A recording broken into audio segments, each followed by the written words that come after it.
So I was in school studying how to be a programmer. I wanted to be a programmer. My plan was that at the end of uni, I was going to be a programmer. My interest in marketing communications really came from the whole programming thing where I had learned how to build a website online. But the programming thing and the experience thing got me into this industry in a very non-traditional way. But also being interested in marketing communications, aside from the fact that my dad worked in the industry, I think that I just hated a bunch of the ads I saw on TV and they didn't make any sense to me. As a young person, I was watching TV a lot. These ads don't make sense. It's not funny. Because of that, I was always talking to my parents about ads. And one day, my dad, when I just came back from work, I was talking to him about ads. And he was like, "You're disturbing me. I'm going to take you somewhere tomorrow so you can disturb them." And so he took me to an ad agency that was run by one of his friends.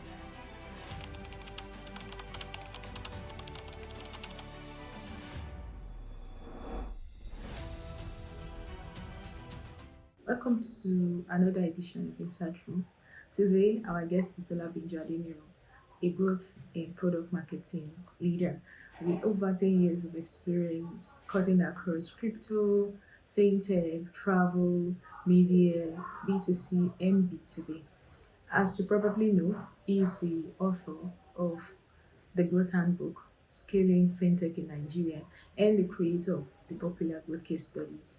So sit down, relax to hear from his experience being in the marketing industry for the past 10 plus years, right? Really. And you'll be taking away a lot of tips and insights to help you as you grow as a marketing professional. And if you have questions, feedback, please drop it in the comment section. And don't forget to also share with your friends. So let's get to it. All right, so let's get started. So, today's just really pretty much to talk about your marketing experience and all the different phases you passed through. If we wanted to really ask questions about how digital marketing has evolved in Nigeria, in Africa, in the last, let me say, 8 years, 10 years, right? You are the right person to share your experience, or let me say your observation around how marketing has been so far. And I find it interesting seeing some of the things you've shared in all other interviews about how you got started in marketing, how you started like as early as 2012. I'm quite, I mean, that's quite early for some people. For me, I think marketing didn't start for me until like after COVID-19, right? So yeah, it would be nice to just have you take us through the journey in marketing so far, especially 2012 to this point. Yeah. So I really started out my career, my actual marketing in tech career started out like after I had done A levels. So I done A levels. I wanted to go to university, but didn't get into university. I wanted to get into or didn't get a visa. I can't remember which one it was. I think I didn't get a visa for the university I wanted to get into. And so it meant I had to wait an extra year. And so in that year, it was the year that CC Hub had launched CC Hub in Yaba, which was this community of tech people. And I felt like we had very similar interests. I had similar interests with the people that were good, that were supposed to be there.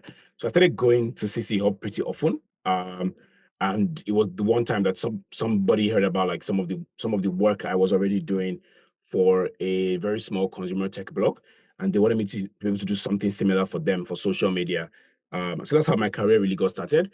And since then, I have been working at multiple different technology companies, particularly in the software industry, but also across multiple different like job titles and job roles. Um, and I have worked across, financial services. I've worked in developer communities and developer tooling. I've worked in gaming for the gaming industry as well. I've worked in crypto. I have worked in venture capital. And I have also worked in savings and investments as well as e-commerce. So I've had quite a bit of broad range. And then I think for about 6 or 7 months, I kind of worked in media as well. So I've had a broad range of experiences, to be honest, because I started my career very early on in tech in Africa, and there were many people doing marketing in that space. So it gave me the opportunity to actually have very broad experiences across multiple different sectors. Pretty cool. Because in 2012, I think I was just about entering university, and as of that time, I had not even heard about anything digital marketing. even though my course was a bit around mass comm, there was part of marketing inside it, but there was really nothing about digital marketing. So it's quite impressive to have somebody who experienced what marketing was like during that time. So could you tell us, what was marketing really like, between that 2012 to 2020? Because I would say that marketing has really evolved, you know, especially after COVID-19, 2020 to Yeah. 2025. There's been a lot of changes. So I was what does it look like pre that time? I think that pretty early on, it looked like throwing like a net into the sea and trying to find fish. So in the very early days, there were many social platforms. There were many social platforms. Um, there were a bunch of hyper local social platforms that were really big in specific countries. So, for example, you'll find a social platform was big in Brazil, but another social platform was big in Nigeria. Another social platform was big in Portugal. But over time, things have really changed where you now have these very big global social platforms. Like you have Instagram, you have WhatsApp, you have Facebook, you have TikTok, you have Twitter. And so that's one thing that has changed that's been really like stand out. Second thing that has changed is that there's way more competition. The content is much denser now. So there's much more people, companies creating content across multiple different channels. So there's definitely competition if you're a creator, or even if you're a business trying to find opportunities to communicate to audiences. And then the third thing from there on is that it's become a bit more expensive to start a business online, right? It's still cheap. Websites are still cheap to set up, but starting a business online now requires you to be able to do certain things that might cost you a much larger budget today than if you did it in like 2014, for example. What else? What else has changed? What else has changed? I think also the kind of devices we have used. Early on, it was Blackberries. Blackberries were the really big thing when I started working in this. Because Yeah, Blackberries were really huge, but Blackberries quickly died in about like a few years right after I started my career. And then smartphones became the very big thing, which meant that because smartphones were now big and were now important, there were lots of companies and lots of new companies trying to build digital experiences. So something that's also changed that there's way more digital work now than initially because smartphones basically became the de facto um, the de facto device if you wanted to communicate online, right? Whether communicating with your friends or with work or whatever. And so smartphones really took a hold. And I think that's something that's also been fundamentally different. What else is different? Legal requirements and regulatory requirements for marketing online have really changed as well. Early on, nobody knew what they were doing. There was a lot of very gray area, but there wasn't punishment for doing literally anything. I think now there's much more government oversights in many countries. The rules are clear on what you can do and not do, and the kind of things you can sell online and not sell online. And so that's also something I think that's made the industry pretty mature. Um, what else has changed? Yeah, a bunch of. I think that I would say those four things. I think are the things that I can remember being very different from now. Oh, okay. Also now there's there's AI chatbots that you don't have to even like browse the internet at all. That's one big thing I think that has changed. Yeah. very so would you say that would you say you prefer doing marketing pre-COVID, right, to now doing marketing now? Like, I mean, based on all your experience during that time and all the different regulations that we now have now that we now have to like kind of adhere to before you say you want to take any step of markets, whether in Nigeria, Africa, or any parts of the world.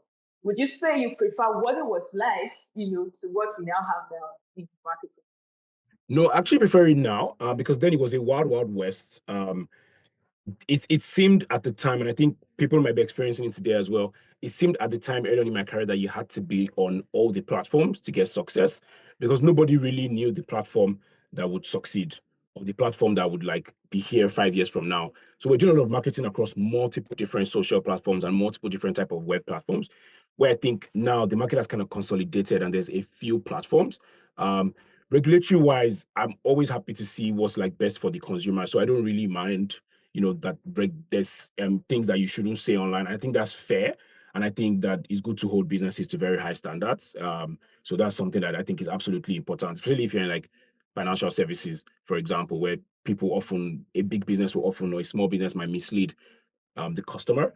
I think something else that's also changed with regulation, I don't know if it was Meta or Google now, is that there's much less opportunity to promote political content, which I think was something that was very huge, a huge difference. When I started my career, there was barely any political content online, but as time moved on, you started to see politicians take advantage of social media outrage to drive, whatever weird agenda, and even they were able to pay to promote very silly concepts. And I think now they obviously still use social media, but they can't just throw money at the problem because politicians are the kind of people that actually have a lot of access to money. I think that's something that has also changed as well. So overall, I think now is great because you can.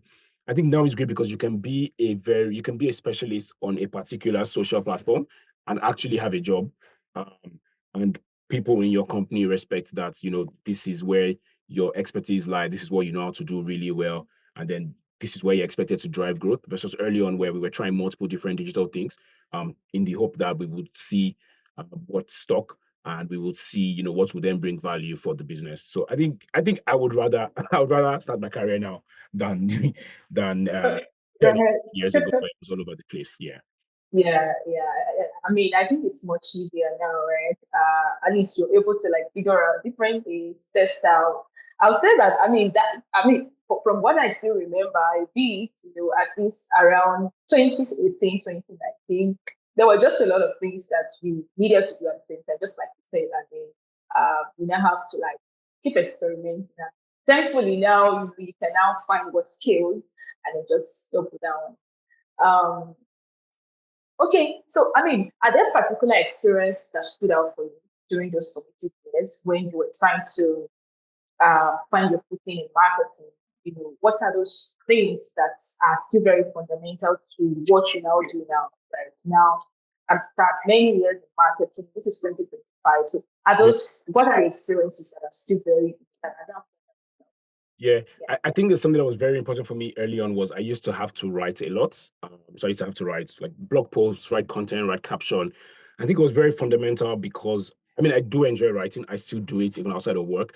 It was very fundamental because a large part of the internet is still text. I know there's lots of video stuff now, but a large part is still text. And we're still communicating via text or via captions or videos or via captions on images or via captions in the images themselves. And that really defines things. And I think that's something I wouldn't take away. Having to just spend my time writing things and going through the struggle and the emotions of trying to figure out what people are going to like to read or see or what they're interested in, I think was really important. Um, what other thing was important? I started my career working in a company called hotels.ng. It was very low resource. It was the smallest player in the space it was in. And that meant I had to be very financially prudent and financially efficient. And I think that's something that has actually also shaped how I view marketing. Even after I've left that company, even when I've worked for bigger companies with much larger budgets, I'm still focused on like what's the customer acquisition cost, how much are we spending, does this channel make sense, does it not make sense, what value do we actually get today from this channel or even in the future. I think that's something that has shaped my experiences. What else? I think I like to think of myself. I'm very digitally native in how I approach marketing, which is still kind of uncommon for a lot of people um, in marketing, even in like the tech industry. A lot of people have come from experiences where they were working, in offline marketing and then have to move some of those experiences to digital. But I pretty much started my career in digital, and so I'm very digital native. I understand like the kind of things platforms do to get creators. I understand how platforms will screw everybody over eventually.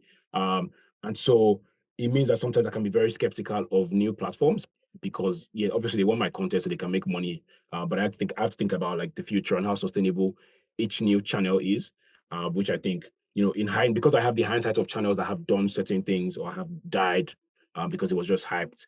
I think I'm more careful in how I approach new channels. What else is important? Um, I think I'm generally always like a numbers guy. I started my career in social media, but I was working and trying to learn how to be a programmer. So I'm very numbers. I'm very technology savvy, technology, or is it technical requirements savvy as well? Because I was working in a very small team. I was working very closely with developers. I still work closely with developers and developer teams. I think that has also really shaped my work because I'm thinking beyond just like, oh, we sell this thing and somebody signs up.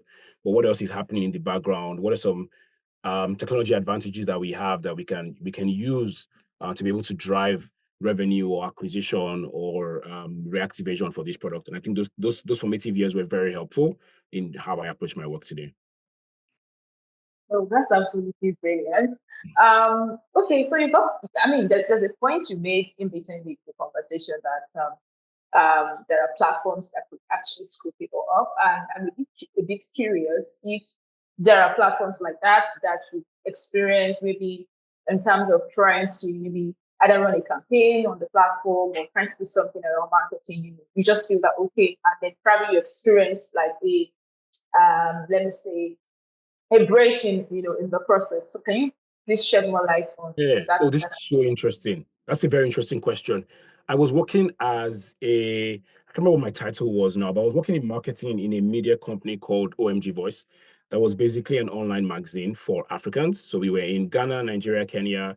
I started out working as a social media manager for the Nigerian side of things, and then got promoted to become a growth person, leading the team across multiple different countries. And just trying to see what we could optimize for. What was very interesting at the time was Facebook was basically juicing our engagement. So we needed to do certain things that if we did them well, we would see very high engagement on Facebook, but we would also see very high traffic to our websites.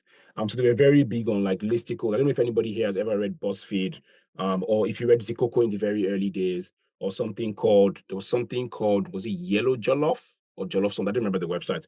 But Facebook was very big on listicles, and this was a huge driver for our business. And one day they just like turned off the tap. And they were like, no, we want to send traffic to all of this kind of content again because it's slop and it's annoying to our users. We want to have higher engagement. But I remember at the time I was working in that company and I had read a report that they had tested this in, I remember some South American company, and they had quoted that it was successful. They had turned off all of those engagement heuristics, and they came and said, "Oh, we did this and it was successful." And I took that to management where I worked, and I'm like, "Look, they're going to turn off. This is our biggest. This is like 8% of our traffic, or is it 90% of our traffic? They're going to turn us off in a few months because they have said they tested it and it was successful, and they're going to focus more on local content on the platform itself." Especially they were big on video content as well, but they were going to increase more engagement for on-platform content, but then increase engagement for people and decrease engagement for pages, which is what they eventually did. But like nobody wanted to listen to me, and I remember having to resign because I didn't want to be the person that they were going to. I was working at this company when they cut off the tap. And so I resigned and went to work elsewhere. But a few months later, they took this experiment they had done in South America. Meta took it. It was called Facebook at the time. Facebook took it globally, and everybody in that sector was hit, like massively hit. Whether you were BuzzFeed, who were the biggest driver in that space, or there was a company called Upworthy, or it was Vice, or it was Now, or it was Aussie Media, or it was Huffington Post, and you could be anybody at all in that space, basically lost a ton of traffic. That's one example of like how a platform was giving us free traffic for like 2 or 3 years, and one day decided that it didn't make any sense for their customers anymore and turned it off. That then meant that we would have to spend more money to be able to reach the audiences. Of course, on our side of things, it seemed kind of unfair that they should, we this is a mutually beneficial relationship, right? But like at the end of the day, the owners of the business drive how they think about their product. So that's just one example of something that really hits me. And I was like, yeah, these guys are going to turn it off. And I just left. I left the job. Whoa. Well, I can imagine what that experiences have been for those who like experienced whole disappointment from the platform for Facebook. Yeah. That's a long time ago. What year would that be? This was somewhere, I think 2017 or 2018. I remember the exact year, sometime between 2017 and 2018. Yeah. It was like That's 7 years. far back. Yeah. Oh, okay. So you starting off as I would say maybe not say exactly like a team, because I remember I read from I think an article on Smart Marketers Hub where you talked about how you entered your first internship at a marketing agency as a teenager, Yeah. and then moving from there to you took a gap year, then you moved from there to I think you started working as co-creation hub right? And you met a couple of people where you started Yeah, working together and in social media pages and all of this. So what contributed to that boldness? Because I would say at that year, you're probably like maybe in your early 20s or maybe late teen. Yeah. I was What 18 years old. contributed? What was the 18 years old? Wow. I was Wow. 18 years That's old, yeah. huge. Um, so what contributed to boldness? This is a very interesting question because the first time I was approached to manage a social media page for a business, I actually did not reply the guy's message. I didn't want to do it. I didn't reply his message. It was in my Facebook inbox for like weeks. I didn't reply him. And then he talked to if he met a friend of mine at an event, talked to that friend who then called me and was like, "Oh, this guy is looking for you to do some work for him. Should I give him your number?" And I was like, "Okay." Like I will talk to the guy. And I remember going to the office to have that conversation. But I was very unsure that I wanted to do that for many reasons. One is this was not a thing. Like there was no, like at the time, there were people doing social stuff online, right? But there were a lot of Americans and British people. I remember lots of everybody that I followed that talked about growing a social media page or improving social media engagement. They were all like, sorry to use the word, but they were all white people online. I didn't know anybody like me who was doing this in any company anywhere in Africa. Maybe they existed, but I didn't know them, right? I was in my own little bubble. And so I wasn't sure if this was like a real job, to be fair. And I wasn't sure if it was something I wanted to do. I just knew that like I enjoyed like publishing on the internet and it seemed like nice. And if somebody was going to pay me for it and give me an extra BlackBerry, I was like, fine. They basically gave me a phone and they gave me 5K credit every month. I was like, it's cool. I think I'm going to do it. And so that was it. But obviously after that experience, I had more confidence because I could see how certain things drove traffic to the websites, drove engagement. I had more confidence. And then when I eventually went to school the next year, I became more confident in my skills. So interning at hotels.ng, I basically applied to intern. I saw a tweet, I replied to the founder, and then I went with some ideas for the company. But even after that year, I became more confident. And so I would then proactively reach out to companies. Like when somebody launches a new startup, for example, I would go and email the CEO or whatever and be like, hey, do you need somebody to manage social media? I can do this for you. Or sometimes somebody would refer their friends to me. I think that was really it. I wouldn't say like I was bored and I just went and did it. I didn't want to do it. To be fair, I was managing. Well, not managing, but my friends and I had a blog talking about new technology and startups, which we were just doing for fun. It was a side project for us. We were all nerds, very interested in computers. And at the time, that's what you did if you were a nerd online. You have a website talking about computer stuff. Um, and so that was what like really gave me the skill because we actually drove a lot of traffic to that website in multiple different countries. And I had those skills, and I guess companies wanted some people that had those skill sets, especially as they were starting digital types of companies. And I kind of fit into that description. Thank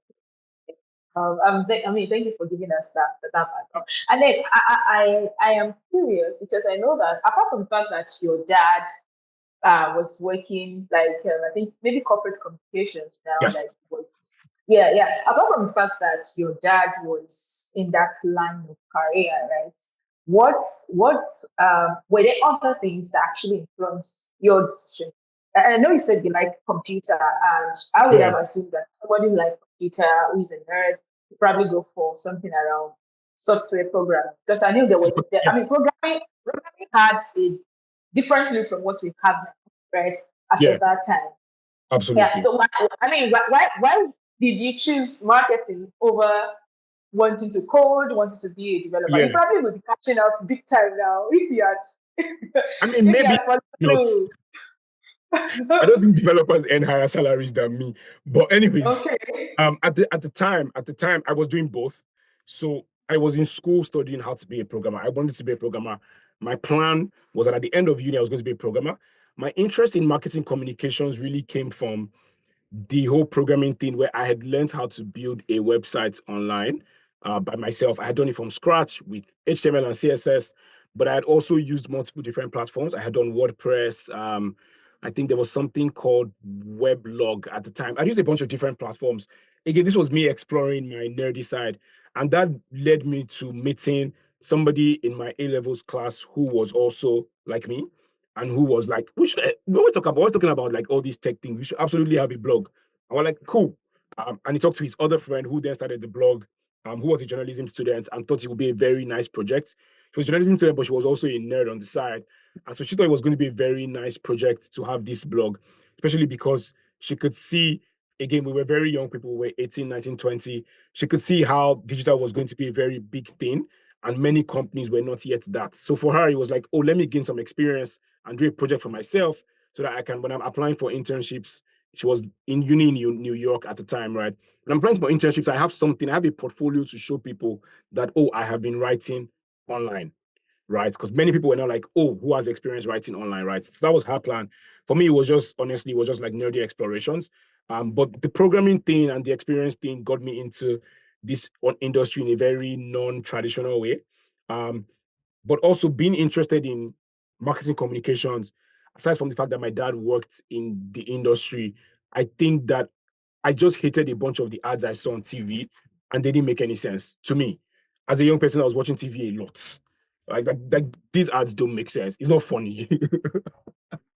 Like I would watch an ad and be like, no, this is absolutely not funny. I know you're trying to get me, a young person, to be interested, but you put too much effort and it's not funny and it's unreal. And so that was like my own side um interest. I'm still very interested in ads. I still like watch ads. I don't pay for YouTube Premium so I can see ads. I don't pay for the premium whatever thing on Amazon Prime so I can see ads. It's still one of my interests because I like to see what people are doing and talking about. But like, so it came out of that thing where like the ads really suck. The ads were really, really bad. Um, but then because of that, I was always talking to my parents about ads. And one day my dad was just like, "You're disturbing me." When I just came back from work, I was talking to him about ads, and it was like, "You're disturbing me. I'm going to take you somewhere tomorrow so you can disturb them." And so he took me to an ad agency that was run by one of his friends, and that was my very first like marketing communications internships, which was about 3 years before I started doing these similar things in tech. Because in tech, we were not doing like ads for TV or newspaper ads or radio ads. We couldn't afford those things. We're very digital. In the agency, it was offline first because that's what they knew, and that's where there was not a lot of digital things, anyways, at the time. So in the agency, it was very, oh, we're shooting an ad for a billboard.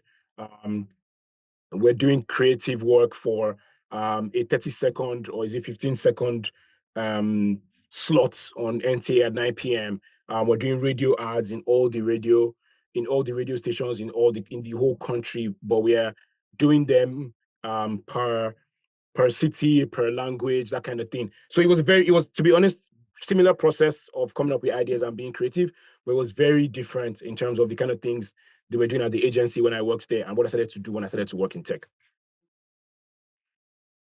Pretty cool. I think I can kind of relate to that part where you talked about the whole agency and how a lot of them were pretty much offline. Because I remember there was an internship I did around 2017 or 18, and there were a lot of let me say advert agency that was subscribing because it was a digital marketing agency. So they were subscribing to our plans, to our services, especially the offline part of it, because they couldn't really handle it in-house. There was nobody that was skilled enough at that time to like take it up.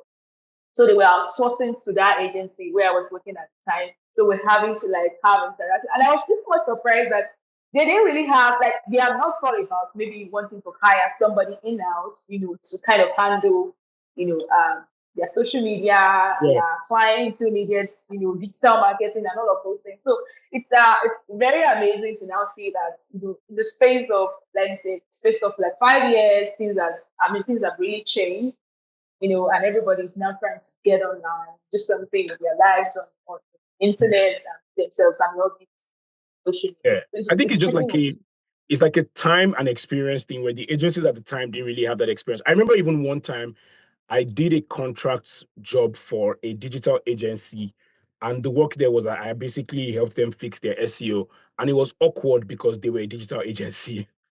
right. Digital agencies that existed very early on were not digital native agencies. They were basically that, oh, they saw an opportunity there where companies wanted to speak to people online, and they thought, okay, we'll just get a few young people who understand Facebook or whatever to work here. But they were not so digital that they even understood a bunch of the channels that would drive their own customer base or whatever. So even Mm.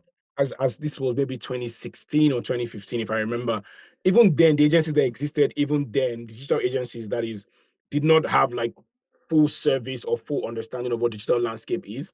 Um, Again, just sometimes because of the age of people that were working there, they were not particularly young, they did not particularly spend, they did not grow up online like I did. And they were not really spending their time online like the young people at the time were. It wasn't just important to them, and so they would often hire a bunch of young people to do a bunch of things, and then see if they could drive value for their customers, for their clients from there on. Good. So so far over 10 years of experience now in marketing, right? What is that one thing that you feel marketers can do, right? Something that, for the course of your entire career as a marketer, you are most likely to do this, right? So, what is that one thing that it doesn't go away? Oh yeah, I think the thing is that like people think that they understand your work better than you do, and they feel like they can tell you what to do, and then if you just do it, it's going to work. I think that's something I've seen even when I was like a junior. I was an intern in an agency, and I saw my bosses would go pitch to a company, and they would get feedback from the company, and the feedback didn't make any sense. Because companies, I think the challenge in the work is you want to be creative and you want to be different from all of these other, from maybe 10 companies in an industry, right? But the CEO or the whoever is leading that company actually wants to look exactly like another company. Has a company that is his target, that he or she wants to look like. Yes. And so we do all these creative things where we talk to people and they're like, no, no, no, can't you be more like this other thing? And you're like, yeah, this is how they started. They have a unique advantage, they have a unique story, they have a unique selling point, and they're able to become that in 5 years' time. And so that's like something you would see across your job in any company where multiple people are typically telling marketing what they think they should do, because of something they're experiencing in public or even online today. And I think it's even worse now because everybody has some friend, cousin, brother, sister that has like 10,000 followers on Instagram. So they think that they know what marketing is, but that person is not a marketing professional. They work in the marketing and comms industry, they're part of it, but they're not a marketing professional. And I think sometimes people don't understand that, like, I can't just go on Instagram as a company and start posting fine pictures. Like, that's what a regular person It would doesn't do, work. right? But it's not going to work for me as a company. Like, who cares, right? Who cares? Who cares where I went on holiday and if I post it on Instagram? And so I think um, that's the kind of thing where more people are exposed to very, or they think what they think is successful marketing, and they then tend to try to impose it on how marketing teams or marketing people think about their work or even approach their work or solving certain problems. And so that's something that I don't think is ever going to go away. It's one of the things you have to tolerate in the job, where people will just talk to you as if they know what you are doing. So there's that. Right. So how can a marketer would kind of help, you know, because there's the factor of where your CEO, your team lead, and because they have like vast experience in the industry, they always want to influence things. They always want it to be this way, right? Fine, they might have some experience around this thing, but sometimes there's also a place for the marketer who is the marketer, right? Who pretty much dedicate his or her day to Yeah. learning marketing, to doing marketing. So how do you now balance it between, try to be on the safe side, trying to make sure that you're in sync with your stakeholders and still doing the work? I think it's just like, firstly, it's just picking your battles. There's things that you just accept to do it because somebody's asked you to do it. You know it's not going to drive value. You just do it anyways to please that person. So sometimes you do have to compromise and be like, okay, I know this is not the ideal thing, but I will let this pass, because it's a compromise, or because I want to really build a relationship with this stakeholder for some future ask or some future reason. I think there's also that. There's also looking out before you join a company and looking out to see if they actually understand marketing communications as a field, as a practice, because it is its own field and practice, and just being picky a little bit. And you can do this by asking special types of questions in the interview, or looking at their websites, or looking at the kind of things that they publish. You can tell when a company doesn't really care, or when they don't have taste. And that's often a very, very good signal that sometimes we would ignore when looking for a job. There's places I've worked at where I was like, yeah, I should not have taken this job because it was obvious they didn't have taste. But and then it becomes very difficult to prove why I'm trying to improve the quality of content or whatever. And so there's places like that. But I think there's also times when you want to show that you're the expert in certain situations where you want to put your foot down and you want to insist. And you obviously have to do that if you've built trust with your team. You can afford to do that without getting, backlash or getting fired. Like I've worked with the CEO before where I told the CEO that, look, I don't tell you what to do. I honestly don't tell you what to do. So you can't be telling me you hired me What's to do a job. You need to allow me to do my Mm. job. If you want me to do my job well, it's either you let me do my job well or you don't let me do my job at all. It's one of the two, right? There's very, very often no in betweens. So there's opportunity. There's times when if you're a senior leader in a certain type of company or business, you can put your foot down and insist on things to be done. And you can bring historical data to prove that like you've been making good decisions for a long time. And it's not like you're going to wake up and make a bad decision, right?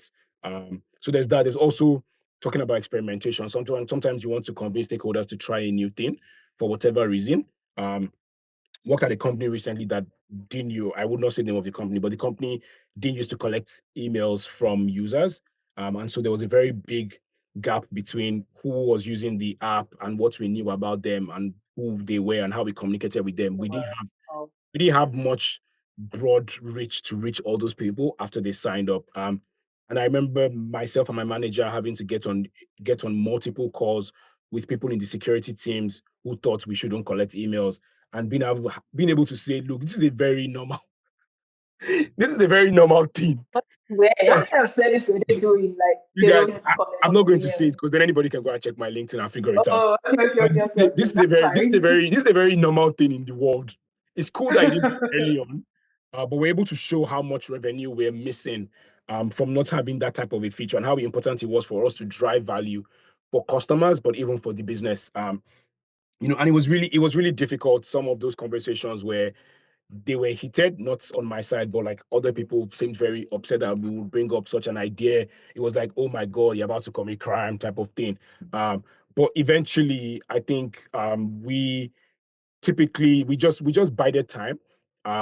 We bided time. We didn't say anything more. We didn't say to talk about it anymore.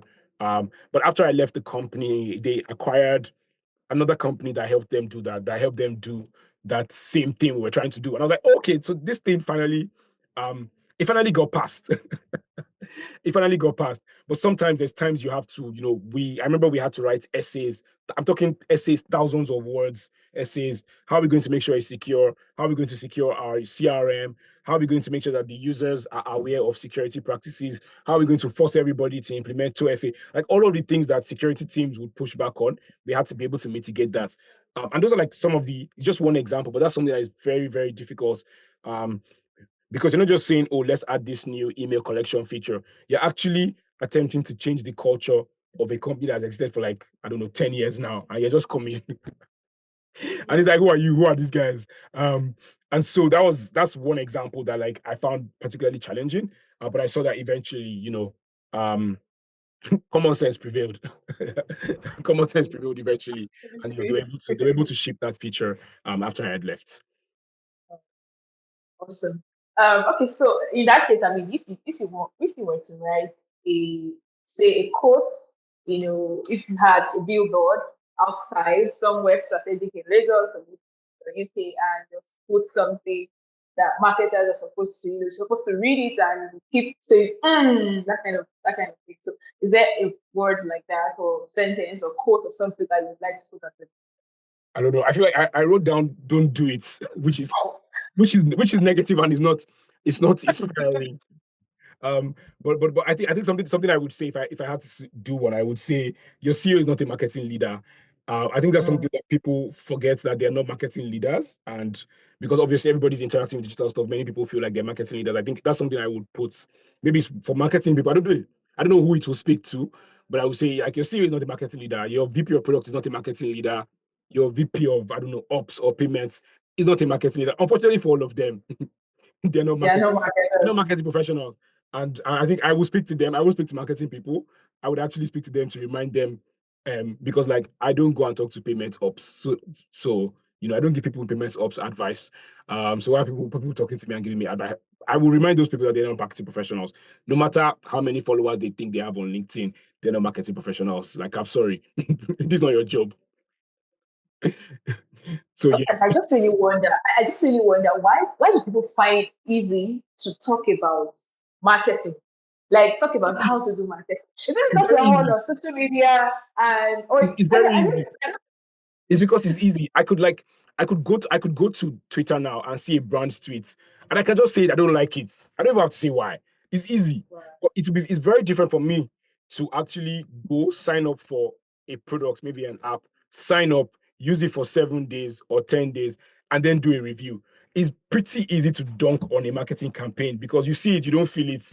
Okay, it's a stupid campaign, but it's much more difficult to actually do something that is to review something that is real and tangible and be like, okay, maybe I was wrong when I started using these products, right? And so that's often what like it is.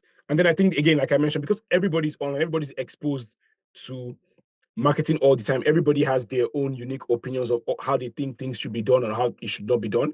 And everybody then considers themselves because, well, they have 7,500 Twitter followers.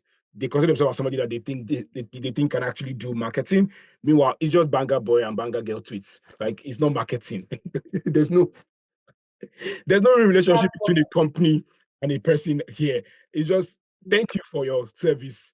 But like, it's again, they could be part of the marketing communications industry, but they haven't really put in the work right. So it's easy. I would say for many people, it's because it's just very low hanging fruit. And even sometimes, even for us as professionals, when we're looking at companies from the outside, we would sometimes think something is a marketing problem when it's a product problem or it's an internal culture problem. So even we have that bias. Again, it's easy.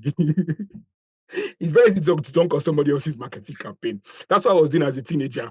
And then they showed me life. now you're in the business, you understand it better. Exactly. It's pretty easy. I'm not going to lie. It's easy to do. Okay. Okay. For so now let's take it to let's take this to our audience now. I know you've over the years you've moved from working in Africa to moving into Europe. I think probably even outside of Europe, Yeah. working collaborating different teams here and there, and there are people who are looking up who are thinking, how do I move from just being a marketing person in a fintech company in Nigeria or Lagos in this part of the world to the US, Europe, other parts of the world. So what are those top three things you would recommend as somebody that is currently building locally, growing your career locally as a marketing professional? What should they start focusing in order to prepare themselves for that global opportunity? Because at least, I mean, you have to be prepared for the opportunity to opportunity as you right. So, Yeah. so I think being being good at specific things in the entire marketing landscape, or being good at, or having a deep experience in specific industries is always a huge advantage. Um, Especially industries that are not mature yet. I think really helps things. So when I say getting very specific, for example, how good are you at like managing CRM and lifecycle automation versus how much experience do you have in performance marketing, which is mostly ads and sponsorships, versus how much experience do you have in partnerships marketing, versus how much experience do you have in growth, building growth levers or thinking about growth um, opportunities for products, versus how much experience do you have in community building. So the challenge is that recruiters are often looking for the one thing, global recruiters especially looking for the one thing, and they would ignore people whose CV seem to have a mix and match of experiences, right? So if you were hired as a product marketing manager, for example, and you did a lot of community work, but you're applying to a community role and you don't highlight the community work, the recruiter is not going to read through all of the points to look for where you mentioned community. They would expect you to highlight community only, or even as the major things you're highlighting in your CV. So I think that's something that is really important to do. Being very good at certain things as opposed to being a broad like marketing manager where you've done all of these things and it's not really clear even to you which one you have an advantage in or a disadvantage in. So figuring out something you really like and trying to look for opportunities even locally where you can deeply build those skills, I think is very helpful. Second thing is being very good with numbers, measuring your work against numbers and noting those numbers as you do your job. But even when you're speaking to recruiters or interviewers, I think many people don't talk about the numbers. Sometimes people often say that they forget their numbers, which is hilarious because it means that you did not do anything to keep those numbers in mind when we're working in the company. So it's important to be adverse with numbers and keep the numbers in mind. Other thing is knowing specific terminology or frameworks that global companies use or talk about. This is very easy. If you follow like any marketing leader globally and you read their blog or watch their videos, you see them talk about these frameworks and you can use that as well in your work. I think that's super important. What else is important to do? I think just using your own unique advantage when you're looking for opportunities. Um, so you mentioned the fintech thing, which I really like because there's some people who have very deep experiences in consumer fintech. Some people have experiences in business to business fintech. Some people have experiences in crypto. Some people have experiences in, I don't know, payroll and HR type of platforms. And like those things are huge advantages when you started to look for global work because that's where um, that's where you can thrive. That's where you have some context, right? And you can apply the context to the job. I think one more thing people need to do if they want to do marketing on a global scale is begin to plug themselves into communities globally. There's tons of global communities where you can meet other people, learn from other people, um, try to get on a call with people, and learn from them. If you don't want to do communities, you can literally just search anything in the world, search a job title on LinkedIn, and meet the people there, connect with them, send them a message, send them a Calendly link. A lot of people would love to meet you and just have a chat. I think that's a really good way of building relationships, even if you still live in Nigeria, you still want to work in Nigeria. I think those things are very helpful. Um, what else? I think applying to opportunities when you see them, applying to opportunities, reaching out to the hiring manager if you can, getting clear feedback when you interview is also helpful so you can know where the kind of skills you're lacking. But even beyond that, if you apply to a job and you don't even get interviewed, you can still keep in touch with the company and see who got the job so you can see the kind of skills or experiences Exactly. you're missing, right? Because sometimes it's just that the person has wider impact experiences than you. And so you have to think about how you can get some of those impactful experiences, right? So just a bunch of those things I think would really help. Um, so yeah, that's Yeah. for I me. mean, yeah. Those are valuable tips. Thank you for sharing that. Whether you're just starting out, growing at mid-career, or leading at senior level, Treford equips you with non-coding tech skills that companies value globally. Think practical learning, career support, and real growth.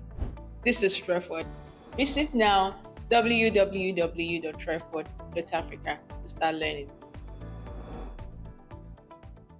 Are there areas, because now marketing is even getting saturated, especially certain career paths. Talk social media management, talk content marketing, and a lot of other. So, are there specifics that people, marketing professionals like myself and every other marketing professional out there can start to look at, or maybe areas that people are not even thinking about, they're not even concentrating on, maybe because it's not in the spotlight, like product marketing that is currently on the spotlight now in tech, right? What are those areas? Maybe how people can even niche down to the point where their skills become quite relevant to the post. Yeah, sure. I think the thing that's been missing, and from my own experience, even just hiring, and when I was hiring in Nigeria and even here hiring and just from work generally, I think the biggest thing that a lot of people lack working in tech is the actual like technology industry skills. So many people are good with like, oh, they can pull up a dashboard from social media insights or whatever, but it becomes a challenge when it's time to be like, okay, can you show me a dashboard of how many people came from Twitter in the last year? And so marketing analytics is a very huge problem. Even you'll be surprised how many startups don't have any marketing analytics done. They have a dashboard that's showing number of users, but they don't know where they're coming from and how efficient the campaigns are. And so marketing analytics has always been a very big thing where I haven't seen many people talk about, or where I've seen interview people and they've lacked the skills. Whether that is figuring out how to efficiently deliver tracking code on multiple different platforms, make sure that like the mobile adjuster or the mobile adjusting platform is reporting accurately what Mixpanel is reporting, like doing things like that and um making the entire attribution data clearer and much more sophisticated and even usable by other teams is something that people don't do well. And I think that's a huge thing. When I was working at Consensus, we basically had an analytics team of like 4 or 5 people within our growth and marketing team. And that was all they did day to day, which was basically help us build like dashboards and information systems, showing us attribution, but showing us successes, failures, experiments we were running, how well they were doing, how well they weren't doing, so that we could be better at our job. And I think that's a really huge field, marketing analytics, where like there's lots of people who ignore it because it requires you to be technical, it requires you to understand how data is moving through Because app or desktop or whatever or website, and people run away from it. Right, it requires you to sometimes build certain things in data pipeline to see what data looks like across multiple different platforms, and so people miss that, and I think that's a very huge place to gain leverage and build experience with. And like it's not even that hard. You can just find a friend that's building an app, and you can help them set up the analytics. Right, it's not that difficult to get that experience. But it does take a lot of thinking, researching, refining things, making mistakes to get there. And so many people just run away from it because maybe nobody's ever asked them to do their company, or they're very focused on top level metrics where analytics is very easy to just derive from, Facebook, from the Facebook business manager or whatever. okay, so marketing is pretty much. Yes, Thank you. Yeah.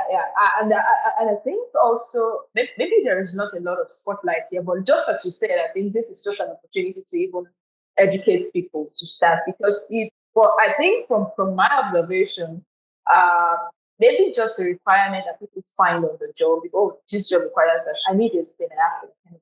So yeah, there's not really been like a spotlight say, oh, you can actually build. Say, people do like they say, oh, I'm a data analyst, I'm this and that. I'm not sure if there's anything like say, I'm a marketing data analyst. I there don't is think I've there is a seen lot of that. Okay. there's a lot of people who work in that sector specifically. The That's thing is all. that they are all quiet people. Like all the people I know who work in marketing analytics are very quiet and they don't try to talk Right. about what they do. But there's lots of people who have that experience and lots of them were working in marketing before then, where they had to do something in a job and turns out somebody wants to hire them to do just that specific thing, and then they will begin to apply or do that thing specifically. But there's lots of opportunities, I think, in that industry. And I think, like you mentioned, even if you don't want to be a marketing analyst or data analyst or whatever, knowing the numbers and understanding how data is flowing through platforms to give attribution or to give success or to show failure metrics is such an important advantage you have in any job. And I think it's something that many people should do in addition to their job. Even if you're not going to do this like as a standalone career or whatever, it's really good to be able to look at a mixed panel dashboard and understand how it came about, where it comes from, and you can even find sometimes you can find like issues with the dashboard, and you can find gaps that you can plug, or the data team might be missing some information that's not there. You can actually help guide them to measure the appropriate thing. So this is a very, very good skill. I think it's a very good skill to have generally, especially if you work in tech. Yes, thank you. Yes, I think I still have some more questions to ask. That's what's the difference between doing marketing in Africa, or should I say Nigeria, and doing marketing abroad? Because I mean, there are people that there's been a lot of advocates for okay, think globally, position your career in such a way that you're relevant on the global scene and all of that. But then maybe we should even give people a picture of what it looks like to do marketing. How is marketing different? I mean, different in Nigeria compared to Europe, compared to the US, compared to other parts. Mm. I think one thing that is so important and is key is there's much more digital activity in global markets than there is in Nigerian markets. And digital activity, I mean, just the number of people you can reach online is larger in certain markets. So the profiles are larger. There are more digital advertising tools, for example, that you never will hear of in the African market because there's just no need for the tool, right? So there's more tools, There's more information, there's more data, whether on sectors or on specific business niches or whatever. There's that. There's more people online. So if you're reaching people online, there's just like infinite possibilities. There's one. Second thing I will say is that um, there's much more specificity in the work that you're expected to do, right? So, for example, if you were looking for a product marketing role in B2B and your experience is in B2C, you would actually struggle because you have to then prove to all the people hiring that you could do this B2B thing. And so there's much more specific niches that people have literally somebody has been doing B2B product marketing since they were in university and they have like 10 years of experience already. And so there's that thing where there's much more specific things you can do. I mentioned marketing analytics and data team thing. That's also a specific thing. There's somebody who's doing performance marketing, which is specific. There's somebody who's doing content specific. There's somebody who's doing blog posts specific. Somebody who's doing social media specific. Somebody who is doing only video specific. Somebody who only does podcasts specific. There's somebody who only does, I don't know, what can we think about? Slides, specific. Like there's all kinds of very specific marketing skills that people gain because the companies are larger and so they can dedicate resources into specific things. Which brings us to budgets. Budgets are often larger because it costs a lot to acquire the average customer in any industry you can think of. And so if you're working in the averagely funded VC startup, they often have a sizable budget, whether it's for your salary or for even expending on marketing campaigns. The budgets are larger. What other thing is here? Markets are larger and markets have tons of competition. Even in places where you don't expect to have competition, there's tons of businesses that have been built in digital, in tech, that are competing with you for customers. And so you join a company and the company has told you like, oh, we're new here. There's no lot of digital thing in it. And then you find out that there's like 50 businesses and they've existed since like 2001, right? And so they have brand share, they have mind share, they've captured everybody, and you now have to figure out unique advantages. So there's lots more competition there. So there's lots of like broad experiences that people expect. So there's lots of opportunities as well. What else is interesting? There's lots of different companies that you've never heard of, but like they're very successful in their niche or their industry, or in their segment of life, and they're like tech companies, and they're well profitable and they have good systems. I think that's also something that is kind of different. What else is different is you find that there's lots of senior professionals who've been doing this literally for all of their lives. Like I met somebody the other day and they started their career, I think it was in 1994 or 5 in digital marketing. Um, and so that's a lot of years under one person's belt. So there's lots of very experienced professionals that you can learn from. I think that's also very important. What else was I saying? I think there's also I mentioned budgets. Budgets can be a bit larger, and so Yeah. have the opportunity to experiment with new channels or platforms. Um, but then there's also audiences for every little thing you can think about. Like there's communities for people who make their own keyboards, right? So if you sell something in that niche, there's a space for that. There's communities for people who who use certain types of earphones. There's all these niche communities and niche audiences in many different markets that you might not see in Nigeria, or if you saw them, they'll be very small and they wouldn't like scale. But you find that there's communities like that in multiple different cities globally. And it's like when you add everything up, it becomes this very big audience segment. So I think that's something to note. What else is there to know? There's much more digital capabilities in terms of attribution and validating experiments, especially in e-commerce, but also across all products. There's many tools that you've not heard of because you haven't sold to those audiences, and they really give you very rich data sets to work with, or even comparison data sets. So you can actually accurately compare your campaigns or your efforts to similar efforts in the industry, and you can know whether you're doing well or not, which is something you might not have.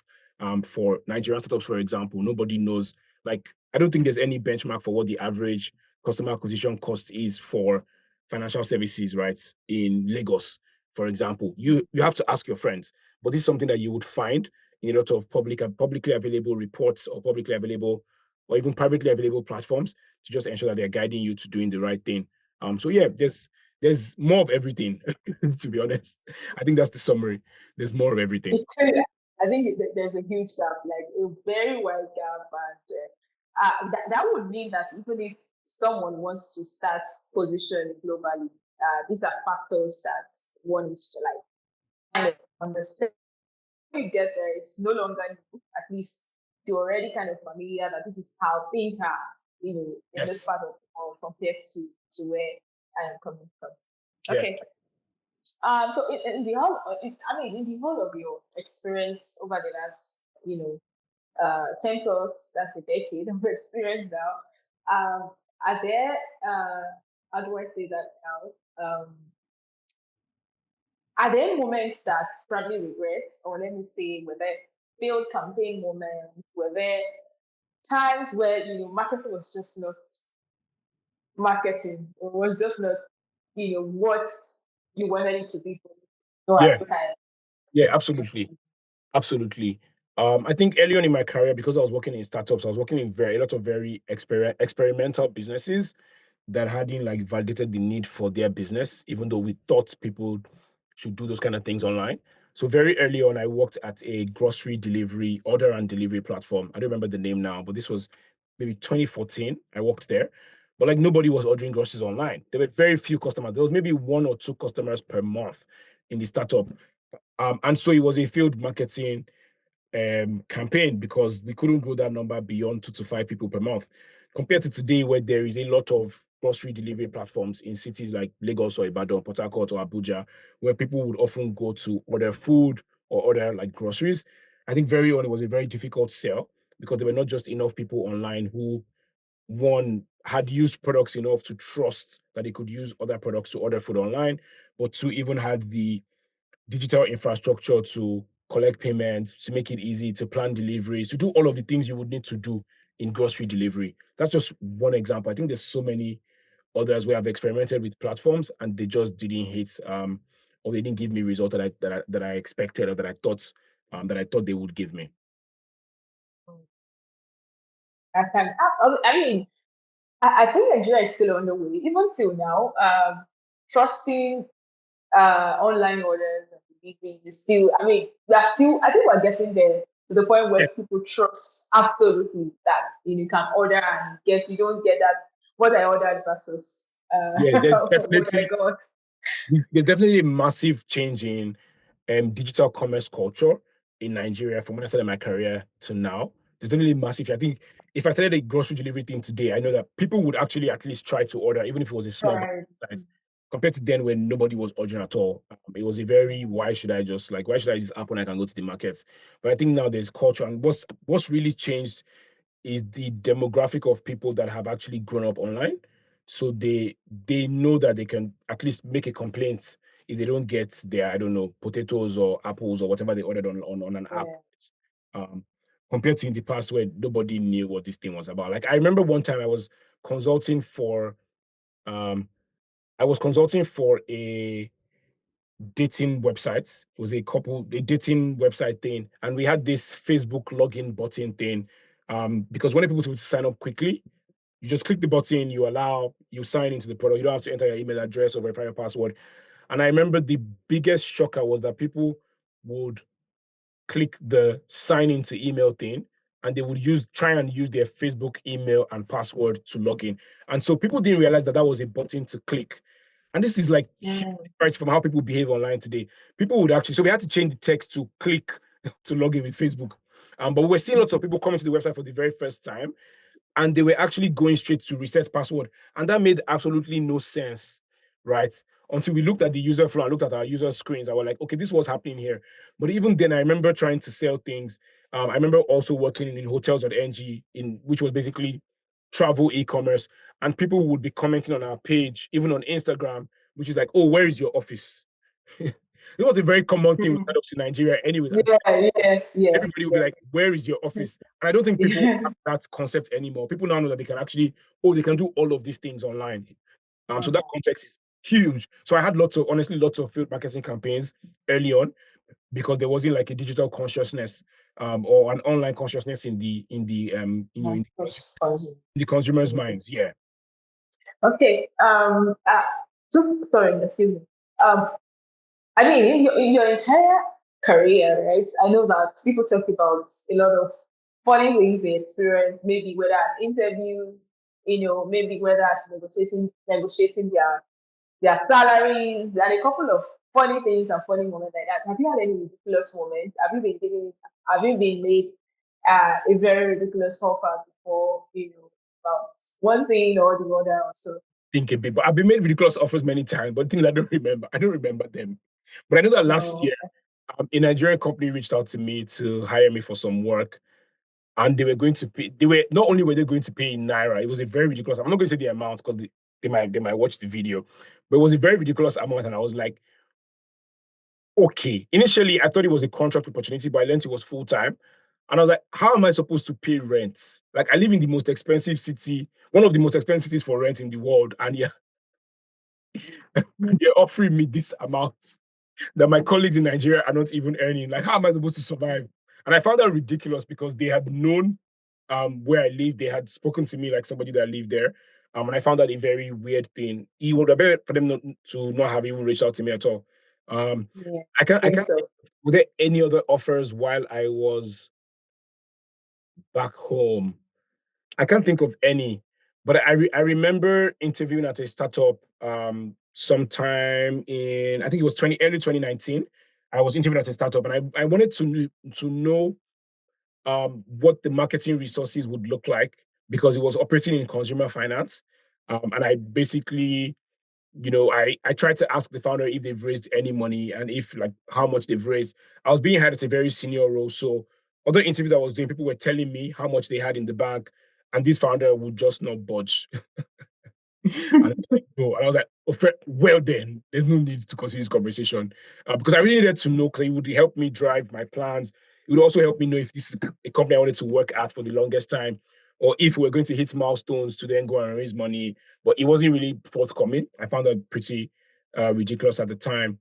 What else has been ridiculous have I seen? I think early on, and even here, I still see some of those things. But even very early on, a few years ago, I would see job descriptions with literally everything. Like do everything. Like you're doing SEO, you're doing this, you're doing that. You're doing every marketing channel you I could. think that's what we are all dealing with right now in the Yeah, industry. Like you have to know a lot of things as a marketer yeah, and to be yeah. able to. And Yeah, for me, it just makes me think that the person that is hiring doesn't know what they're doing, and that the so, company hasn't even put in enough work to figure out where their customers might come from, which means that I will be burdened with doing all of these things, which is not it's not really bad. I don't really mind doing broad work across multiple channels, but it means that it becomes my duty to defend each channel and why it's working, why it's not working, no our work. customers there or not there. And I do find that ridiculous today because I think there's a lot of information about like how to hire marketing people or even how to figure out where your customers are before you write a JD. So there's lots of ridiculous JDs you see where there's a ton of things being asked um, of talent. And it's like there's no way any one person can do this. Like it's different if, oh, we're going to hire an agency or we're going to hire some freelancers and consultants to work with us, but you'll be full time. But yeah, there's many of funny things. Another ridiculous offer I have been made. I'm going to call the company name because it's a very big company. I was interviewing with a role at one of Sony's subsidiaries, Sony, the big Sony Japanese company. And I remember So they were listing out their benefits. Firstly, salary was way too low for my experience, but also they were listing out their benefits, and the benefits was like 10% off items in the Sony store. And I was like, I don't understand. are you supposed to be buying items like every month and getting 10% off? Like I must buy a TV every month. But even if 10% is the least you could do for your own staff, then there's no benefits to working in this company, right? There's no benefit. So there's things like that. There's things where you see things like, oh, people tell you, oh, we have coffee in the office. I make my own coffee. I can make my own coffee. Like, I don't need your coffee. There's the funny things like that, right? Or there's another one I think I saw one time where it was like, oh, we'll give you your own laptop. And I was like, don't give me a laptop. Like, what's like, oh, like like the benefits is we'll give you a laptop. And I was like, yeah, don't give me a laptop. I'm not just going to work. Like, this is like, it's not a benefit, it's your job. It's like a construction company giving workers scaffolding. Don't provide the scaffolding. Do you get? And so I just find it imagine. very ridiculous. And I think lots of people, I don't want to say they're full of themselves, but they think that these things are real benefits, where it's like, oh, we have a collaborative and friendly office. Oh, don't be friendly. Mm. It's not a benefit. If you don't want to be friendly, don't be friendly. Like nobody cares. Like there's I things you just get, see in like JDs talking to recruiters where yeah. they tell you a benefit, or there's one where um I there just was guess they don't have anything else to yeah, there probably wasn't there offer. was yeah, there was just pensions. Pensions was the only benefit. And they were like, oh, we'll give you an expense card so that if you have to come into the office and you have to buy lunch, right, we will refund. You Can don't have to understand. pay your money. And I was like, this is not a benefit. But like health insurance is a benefit. That's a real benefit. Like, I don't know. Some other thing Mm. could be a benefit. A learning stipend is a benefit. A work Mm. from home stipend is a good benefit. Like all these things that people think, you better not put anything there at all. So often the benefits is where you see a lot of ridiculous things, because people just make stuff up because there's no benefit to working in their company. Yeah, so there's Yeah, stuff like got that. that. Okay, as we wrap up, let's talk about good case study, right? Yes, sure. And you've been working on it for quite a while now. I mean, because I really admire people because I think there was a time, I think early on, I used to look at, you go on online, you're searching for something that someone has done about maybe a company, you see people review an ad, talk about strategies that they use to like, drive acquisition and all of those things. Yeah, But we actually don't have that in Nigeria. And when I see people who are doing something related, somebody from Nigeria, from Africa, who is actually looking at some of these platforms that are doing exceedingly, they are doing great, talking about their strategies, how they became so big and all of that. So I just want you to share with us what is the back end like? Having to put together let me say your best performing yeah, news case study, yeah, sorry, pardon, case study. What effort does it really take to be able to put that very rich resource together for people to read and learn? yeah. So is long. The summary is that it's long. It's very long Mm, because initially I thought I was going to do 600 word very short essays, and then do 2,000 word, 3,000 word, maybe 5,000 word very long essays. But as I started to write more, I realized that the things I have to say is a lot. Right. mm, I'm really I really struggled to find like one thing I use to craft a narrative and then write like a short 150 200 word essay type, sorry, maybe 200 to 2,000 word essay type of thing. I might eventually figure it out. um but what is the process? The process is typically me having topics in mind and companies I have been interested in learning for myself. So that's like the one thing. All the companies I write about, companies I'm actually interested in learning about. If there's no a company I don't really care about, I'm not going to, like, there's no point. Or if right. I don't see any unique, if I don't see any unique thing that I think Sorry. that I can talk about. So for example, I don't think I have any unique insights, or I haven't found anything unique to write about Canva. There's lots of things about Canva, but I don't have any unique point of views to write about Canva, right? But there's other companies where I think I have a very unique point of view, either because I used it very early in my career, or I saw my colleagues use it and I saw how like it transformed their work, and I saw how the company got to my colleague, and my colleague was using the product, talking to their other friends about it or whatever, right? So I have like some unique experience or perspective, or it's companies I've been thinking about for a while. So for example, something that one of the most popular growth case studies is Flow. And I've been thinking about Flow for a really, really long time from a product perspective, from seeing people talk about it online, but also from being an early internet user and seeing how they got really good traction early on. So I was very curious about what does that look like today? Is this still a successful company?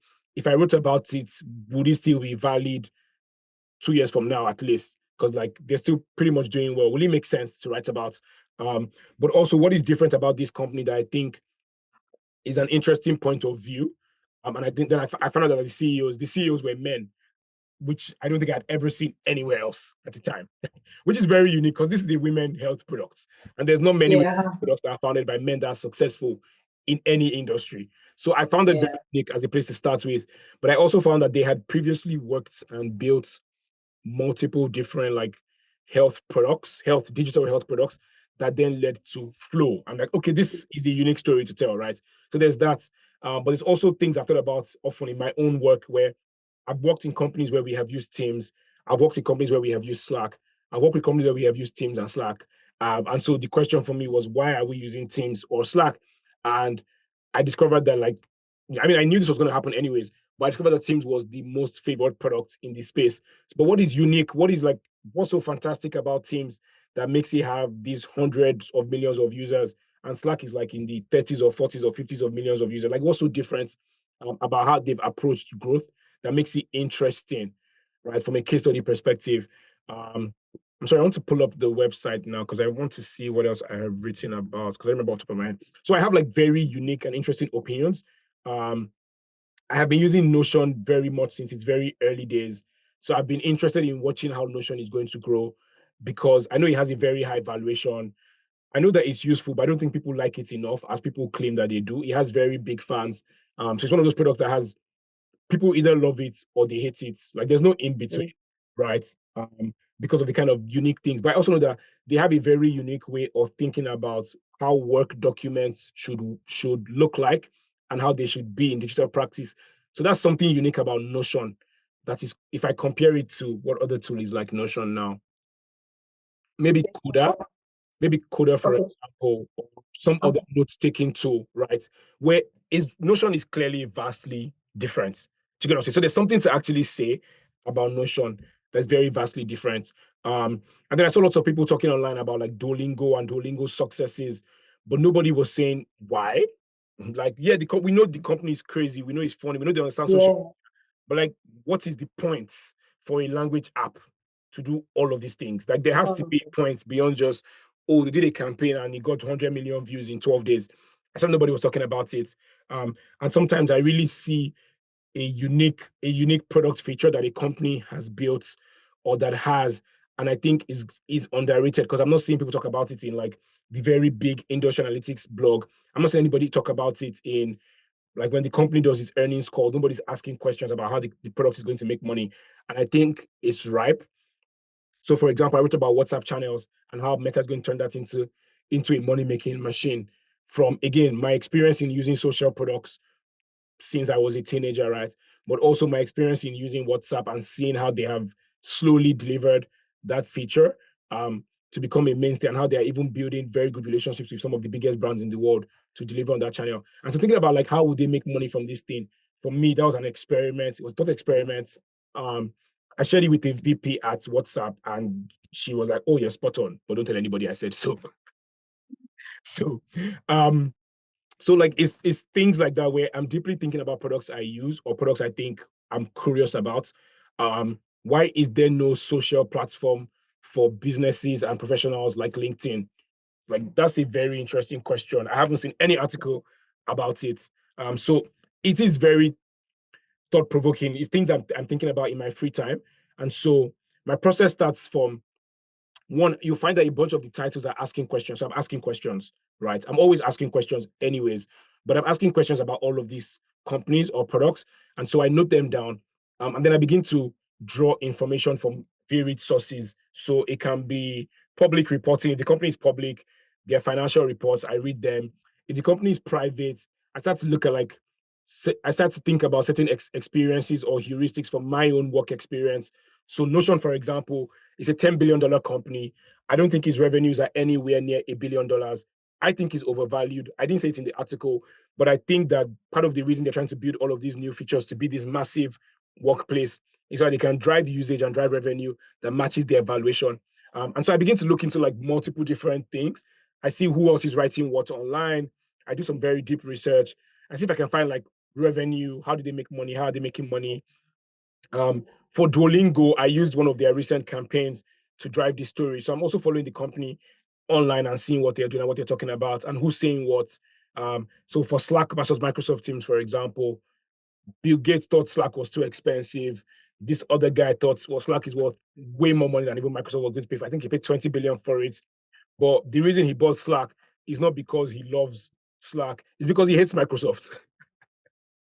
Like, he's hated Microsoft since started his career, so he hates Microsoft. Microsoft is his biggest competitor, and he hates them. And so he goes on to buy what is their biggest competitor, but he doesn't do very much with it. And so, Microsoft has ended up outperforming the company he spent so much money on. And so, like, it's things like that where, because I'm reading the tech news, I'm working in tech as well, I can see certain patterns and I can tell a very unique story that then drives what the case study becomes.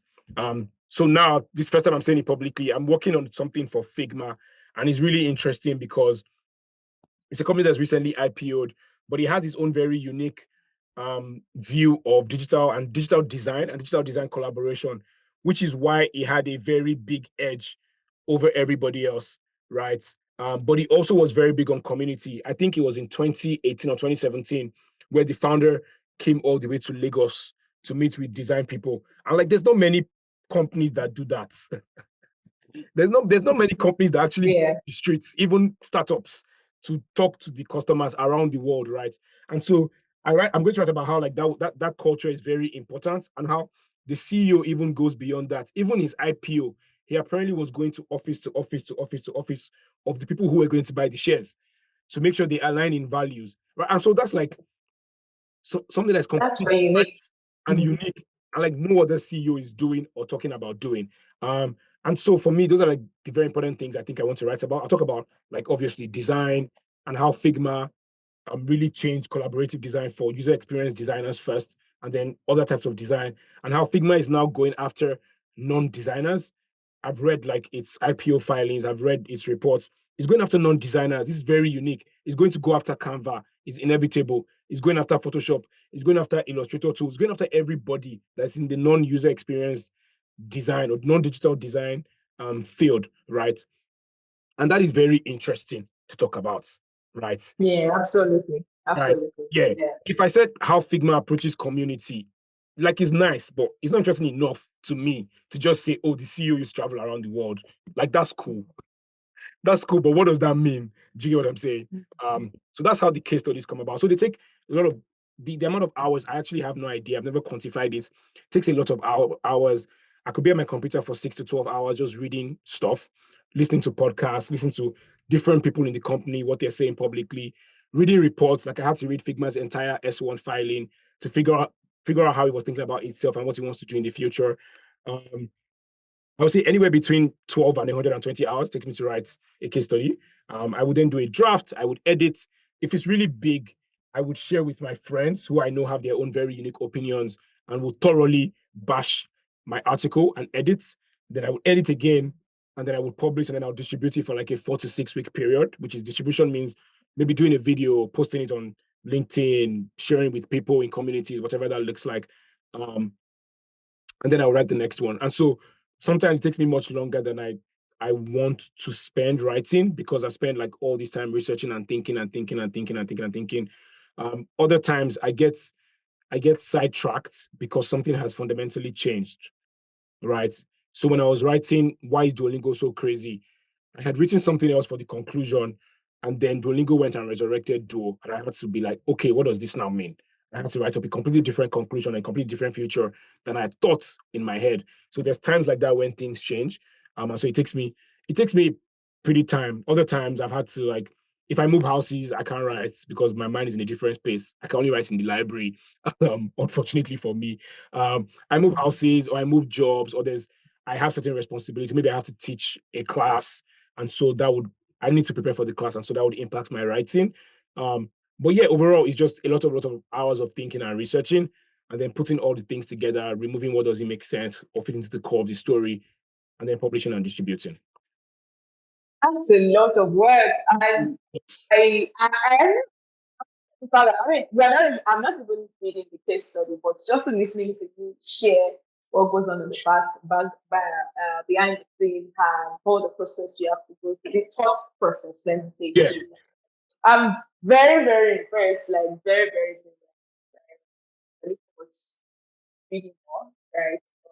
The case study. So well done, great job.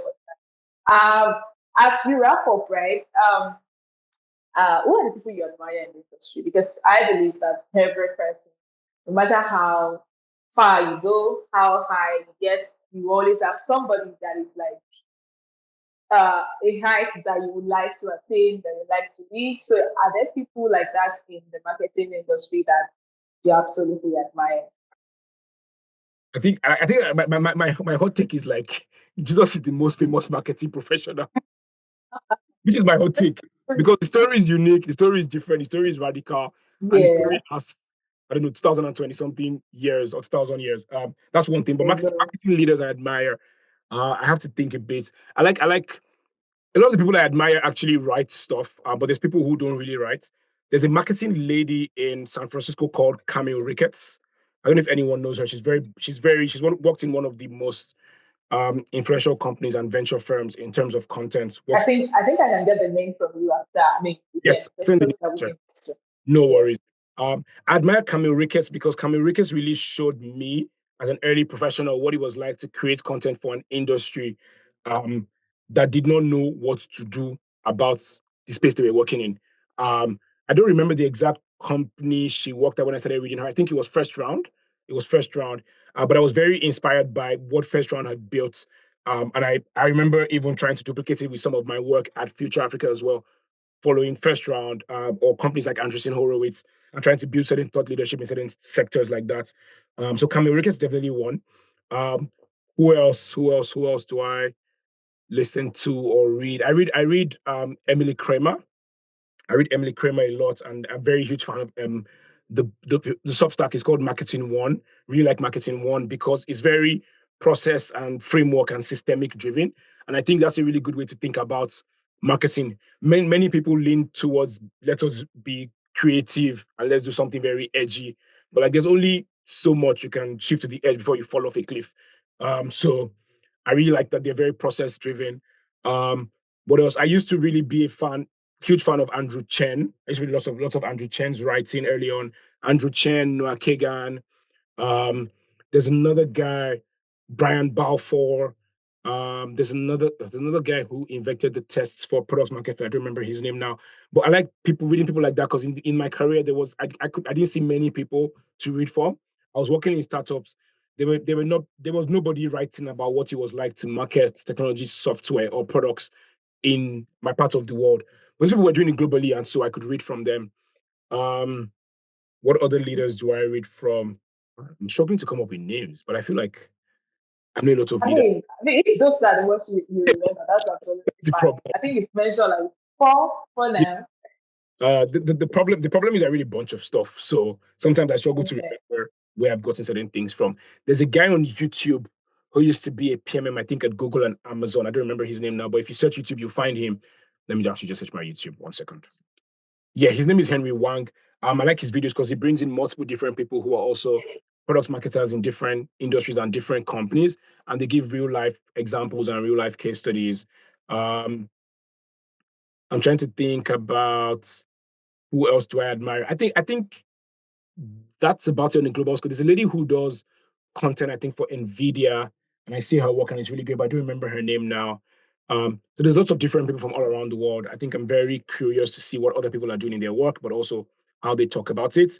Um, I like the lady who used to be the social media head of social media at Duolingo. I think she's done a fantastic job building the brand as a digital brand. Yeah. Her name is I don't remember her name now. Her name is Zaria Pavez.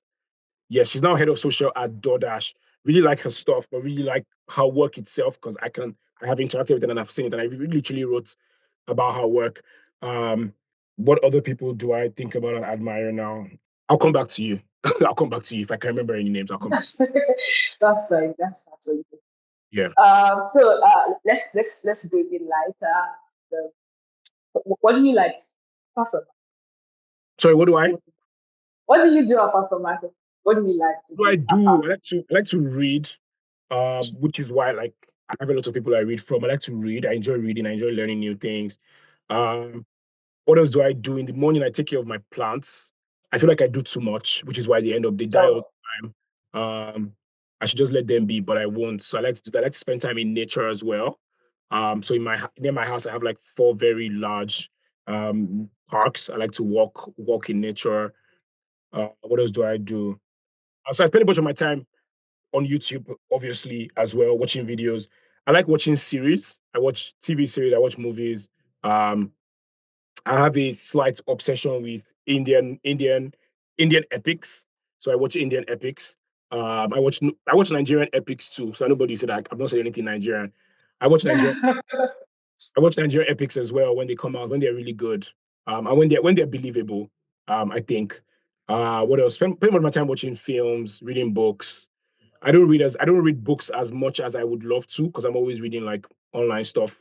But I do try to read like a book every quarter at least. Absolutely.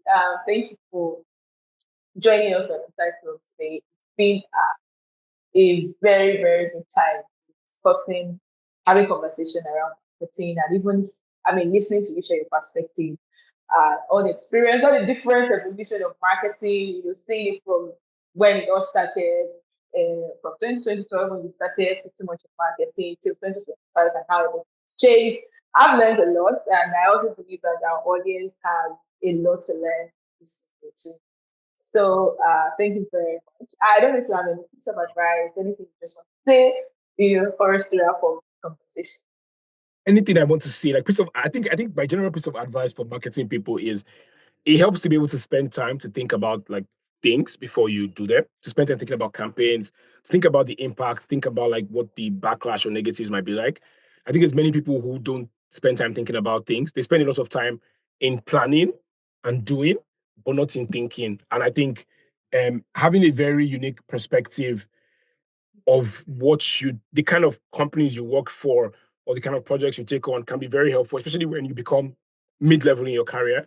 Become very helpful in how you drive outcomes, on how you see things, and how you think specific things should be grown or get customers or get money or whatever it is.